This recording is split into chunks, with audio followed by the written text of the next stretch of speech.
Welcome to XpoNorth Digital Shorts. I am crazy excited today to have one of my favorite guests on. Ram, hello from your beautiful Hi. garden shed.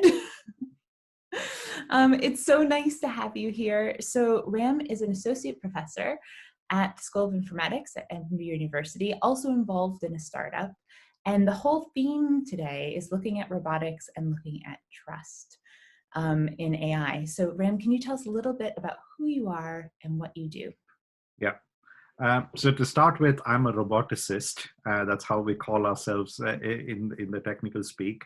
But more broadly speaking, I'm an engineer. I'm the kind of person who has a degree from 3 different departments. So I started out academic life in the area of instrumentation and electronics engineering. And then I got quite interested in what we call control systems.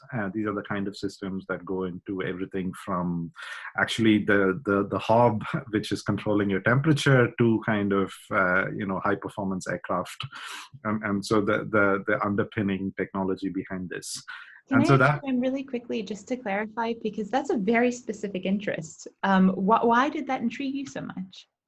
because it started out with being quite interested, like with lots of kids. I started out wanting to be many things, including an astronaut. And at that time, I hadn't quite realized that India had only one astronaut, and he didn't go up on an Indian spacecraft. Since then, all of that has happened. But at that time, none of this had happened. And then being interested in aerospace then got me into, what kind of problems would they be? And then actually control systems are a big part of that. And so my master's degree was in a department that was called Mechanical Aerospace and Nuclear Engineering.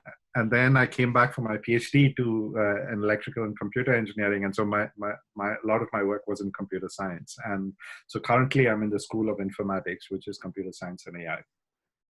And so my work, I run a lab in which, where we look at robot learning. Which is how do you give intelligence and learning capabilities to robotic systems? These could be humanoid robotic systems, but not exclusively. And in fact, with my industrial hat on, now I'm part of a startup company where we are developing the technology stack for self-driving car. And so that is also a robot. And a self-driving car is really, it looks like your regular car with a little bit of an attachment, but the key distinction is you don't drive it, it drives itself. And so one of the big accomplishments within this company has been that over the past couple of years, we've had a lengthy multi-month road trial in the city of London, where the car drove for big chunks of a 13-mile route by itself. Wow. That's pretty amazing. So, we're going to slide into the theme of trust in a second, because I know that's very important to you, and it really is connected with machine learning. So if they learn, there's an autonomous car, there's an autonomy that you're giving this synthetic intelligence.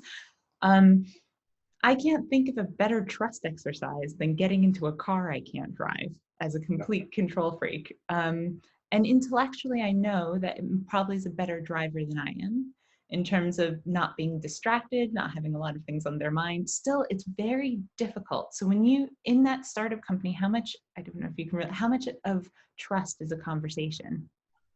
So trust is very much on our minds, because it's not just that you wouldn't get into it. It is also, would we as the designers be happy for you to get into it, right? As in, ultimately, we are people who want the best out of this technology. And not just as individuals, but even from a hard-nosed, pragmatic point of view, it would be disastrous for the development of AI technologies if they went wrong too many times early on, because it kills the field. And so safety is at the heart of literally everything we are trying to do. So a lot of our innovations are driven by the quest for safety. And not just quest for safety in the sense of historical engineering design, but the interplay between the need to use AI technologies that are adaptive, data-driven, exploratory to the extent that they're learning for themselves, married with all of the kind of traditional engineering concerns we've had about safety. We want to make sure that, so to give you some examples, most people are fortunate enough never to be in a serious accident. And in fact, if you look at the statistics, you are driving somewhere between 1 million to hundreds of millions of miles before anybody's in a serious accident. So I have never had like a proper serious accident. The only proper collision I've been in was when my car was parked and somebody rammed into it a little bit. And so that tells you that most people are at a level of safety that's completely unattainable by AI right now, because the technology isn't quite there, which then means that as engineers, we are already worried about safety. But then as product designers, you also have to think about, given that that is the state of the art, what would it take for people to start trusting it enough that they use it? And then once they start using it, and then we kind of restrict the domain so that we do trust it in that domain, how do you expand the domain? So I have a big question about this idea of trust, and especially machine learning, just so you can kind of lay the landscape for us, because I know a lot of people might not even be aware of how far we've gotten so far with AI and machine learning. Yeah. I remember you were at the Big Bang Festival in Wigtown, and you showed a clip from Short Circuit. And the robot was trying to make breakfast and literally had no clue. Like eggs were flying everywhere. It looked like the punchline that you gave was it's actually incredibly hard to teach robots common sense sometimes. So where are we in the landscape of what are the current capabilities of AI, and what are your ambitions for it? Yeah. I mean, the first thing I should say is common sense is probably the real hard problem of AI. But then, as people often tell me, common sense is not quite that common even among our natural counterparts. We haven't mastered it. How are we going to teach it? Basically. Yeah. But the positive side of all of this is that most systems that we want to use, they can actually be deployed in somewhat restricted environments. So we are in a position where we are building lots of robots today. So there are robots that are doing, let's say, vacuum cleaning in your house. Most people don't think about a Roomba as a robot, but it is an honest to goodness robot. And then in modern versions of it, it has a camera and it can figure out where it is and things like that. We have robots that are doing, various aspects of delivery, cleaning, warehousing. So there are lots of robots in the world.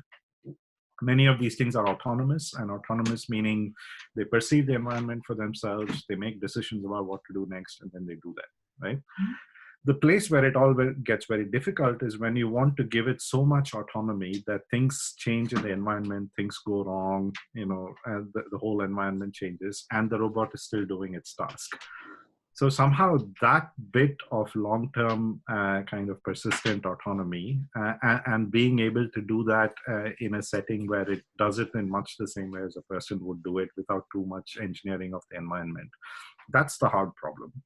And it turns out like in applications like driving, that's actually where a lot of the difficulty is. If you're talking about, can you do a little bit of lane following? Can you do cruise control?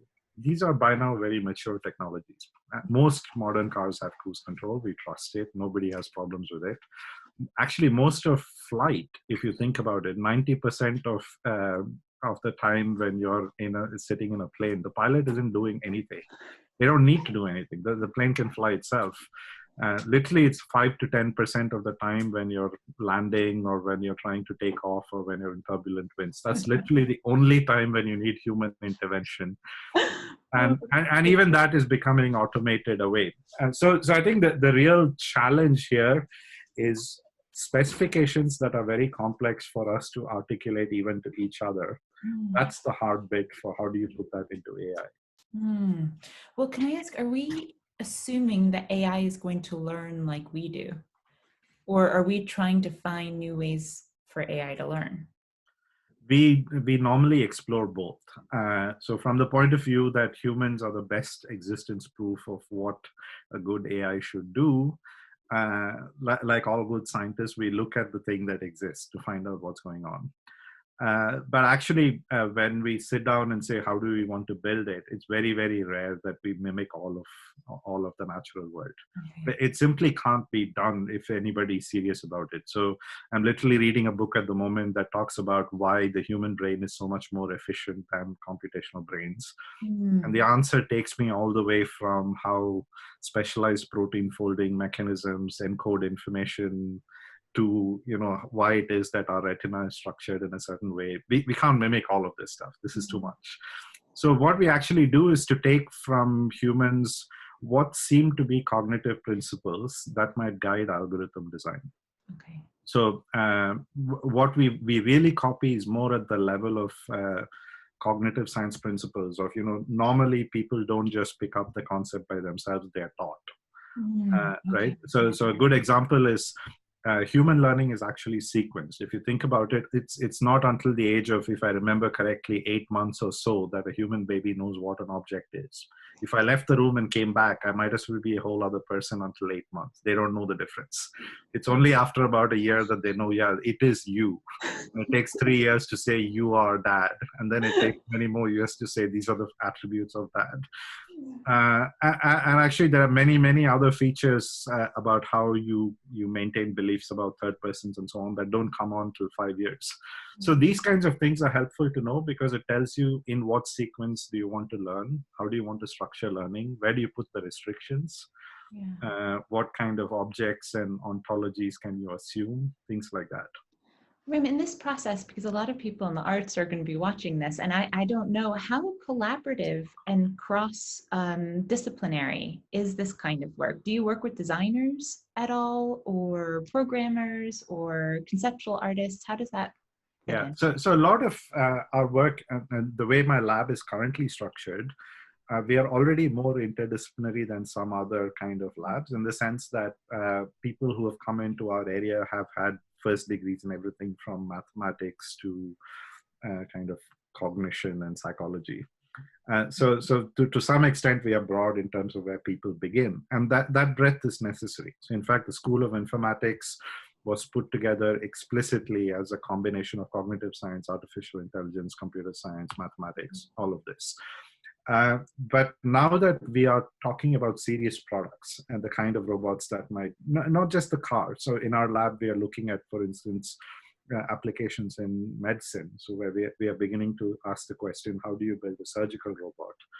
And not just how do you build a surgical robot that can cut stuff up, but something that a surgeon would genuinely adopt because it gives them a benefit, but also it fits seamlessly into their workflow.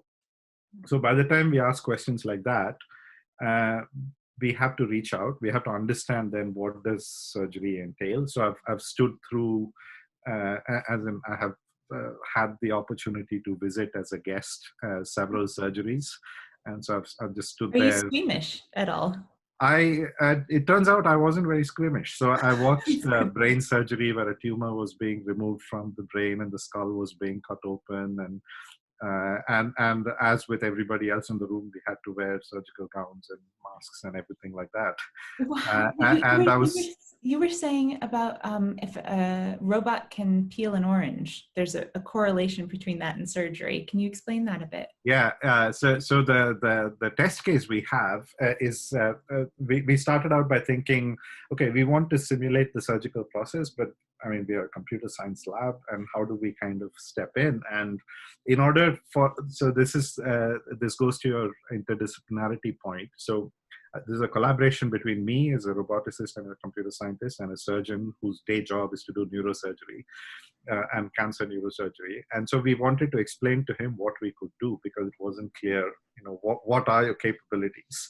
So we said, okay, let's set up an experiment. And the experiment was, we want to scoop out grapefruit. So we took the fruit, which is grapefruit, and then we have a knife, and we wanted to ask, how is it that people can seamlessly scoop out grapefruit? And then we came up with tactics for, well, this is a big problem because it seems simple on the face of it, but once you start doing it, you realize that it takes a lot of very good haptic feedback with your hand. So once it's gone in, you don't see where your knife is, but you can sense it, and you use that sensation to figure out how you want to do control. And this goes to very, very deep technical questions about how do you want to structure the controller and how do you want to tie it with haptic perception. But all of this, then when we showed it to the surgeon, what he told us is actually the grapefruit is pretty close to the actual consistency of brain. In the sense that if you were doing tumor surgery, you would have a hard tumor, which is sitting inside kind of soft brain tissue. And what we were trying to do with kind of, glide between the peel and the fruit is not that far from what they're trying to do with surgery. So it turned out to be a very good test case to start with. Did it work? It does. So our robot can now very competently scoop out and prepare grapefruit and all of this and stuff like that. And we are at the position where we are now kind of more seriously asking the question, what would the next set of experiments be? And we are now working with a couple of different medics. So one of them has been looking at things like skin cancer, and we're trying to ask, would it be possible for us to make a phantom version of skin cancer and then excise that? And if that works, then we can slowly work our way into the body until we get to more complex cancers.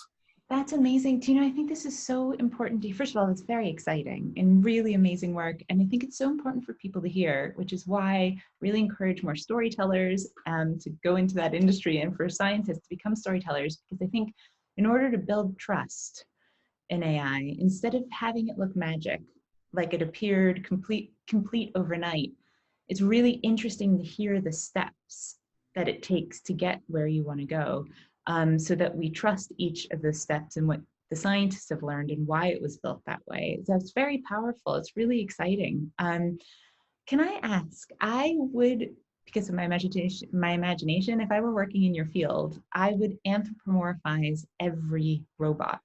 Do you do that? Are you quite, because you know the inner workings and you program, are you quite clear that they don't have personalities and they're not, how does that work?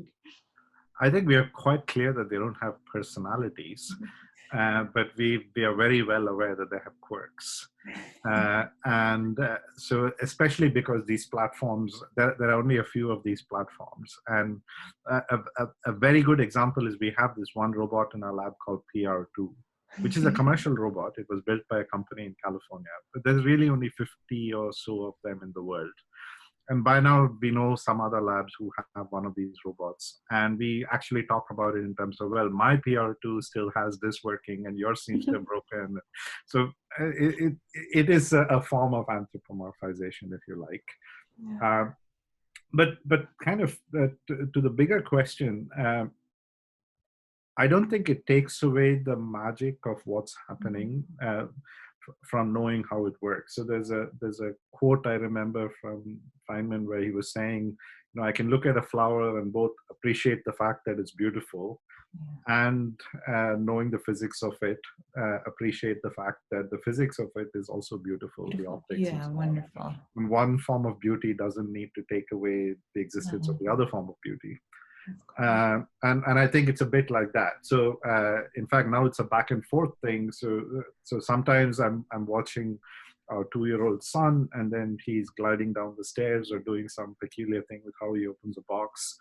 And my first instinct is, let's videotape this, because this is really fascinating how his behavior is evolving, and I want to see it in different stages. And that's both appreciating him as a person, but also appreciating how quickly and how remarkably well he's managed to do representation learning, something that would take entire research groups their entire career to mimic. Yeah, Ram, I really agree, which is why it's so important that you're taking your time to talk with us today and give us that insight into that process. So really, thank you, because I think the farther along these things get and the more complex the workings of AI, for the layman like me, it becomes a little less attainable to understand right away. So being invited into the process when we talk about trust is huge, I think. Can I ask, we're totally over time, where would you like to be with this in 5 years? With the medical projects that I was mentioning to you, our explicit goal for 5 years is to have built up the technology well enough that we have kind of progressed along from phantom experiments that we can do in a robotics lab, in my lab, to kind of tissue and possibly kind of first in human kind of experiments in that time frame. There's a lot that would need to be worked out, everything from kind of ethical approvals to efficacy and things like that. But that's exactly the kind of ladder we'd like to climb. But more conceptually, for me, the big scientific question that's driving all of this is, what are the kind of underpinning engineering principles for achieving safety in an AI system that is both kind of adaptive and clever enough to learn like people do, but also reliable enough that, it's at the level of reliability that a NASA engineer sending a spacecraft would think is reasonable. Yeah, that's really great. So this may be opening up a can of worms, but my guess is in 2028, I think it was, where Ray Kurzweil was talking about the singularity. We're far from that. Is that we are, but I think a lot of that kind of discussion about singularity and artificial general intelligence, it is deliberately kind of vague about what it is you want to achieve. And so it's both fanciful and kind of, not quite ambitious enough in the sense of saying, what would you like to see? I would be much happier if I saw robots that could do meaningful tasks that people actually use. For me, it's more exciting if I could get a robot that's actually in a surgical theater and is improving the lives of surgeons and the patient, than it would be to have just theorized things like that and then leave it at speculation. Yeah, I think that's really, and that's thanks, well, thank you so much for your time. And just to leave it off, do you have any words of advice from things that you find that help you work better, or when you feel like you need to be creative? Any words of advice that you find helpful? Yeah, I would say that for me, what has helped me the most is to reach out broadly. So almost all of my connections that have become useful and kind of very, very instrumental in my life, in my work life, have come from completely random meetings that happened in random places. So I got involved with autonomous vehicles through one of my students who was talking to somebody who was setting up this company. I got involved in surgery through somebody whom I met at one of the academies that we are both a member of. And I think it's really important to always look broadly, speak to musicians, speak to artists, speak to engineers, and you never know when something you pick up from them would be useful much later in your professional life. That's really wise words. Thank you, Ram. I would love to do a part 2 with you sometime and see how things are going. Joseph Campbell always says that a functional mythology should incorporate the science knowledge of our times. And we're talking a little bit about Picard and the trust in synthetics. And I think your finger's on the pulse with the idea that trust is becoming the key issue when it comes to these emerging technologies and AI. So you're leading the way, and I'm very glad you're there. It makes me trust what's coming. I'm glad, and it would be my pleasure to do a part 2 at some point. That sounds great. Ram, thank you very, very much. Thank you.